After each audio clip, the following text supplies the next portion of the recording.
नाही आम्ही त्या गाडीचे असं आहे का? बरं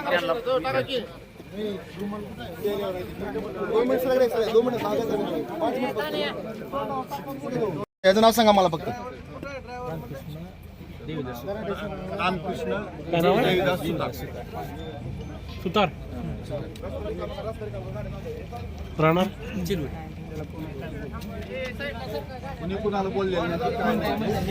माझा ड्रायव्हर आहे माहित आहे की माझ्याच गाडीवरचा ड्रायव्हर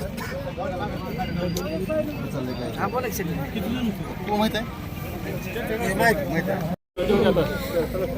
वय किती अंदाज 50 40 असेल 40 असेल. ड्रायव्हर आहे का कशावर म्हणजे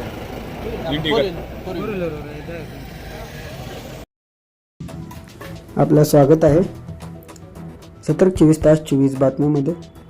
आजची बातमी उस्मानाबाद धाराशिव शहरातील वैराग नाका परिसरामध्ये एक भीषण अपघात घडलेला आहे. आज दिनांक 5 डिसेंबर 2025 सायंकाळी 6:30 ते 7 वाजेच्या दरम्यान दुचाकी चालकाचा 4 चाकी वाहनाला भीषण अपघात घडलेला आहे. या अपघातामध्ये दुचाकी स्वार चालक जागीच मृत्यू झाल्याची प्राथमिक माहिती समोर येत आहे, जो की वेळीच पोलीस घटनास्थळी दाखल झाले असून अधिक तपास करत आहेत. अशाच नवनवीन बातम्या पाहण्यासाठी आमच्या चॅनलला सबस्क्राईब करा व या बातमीला शेअर करण्यास विसरू नका. सतर्क 24 तास 24 बातम्या ब्युरो, मी अल्ताफ शेख, उस्मानाबाद, धाराशिव.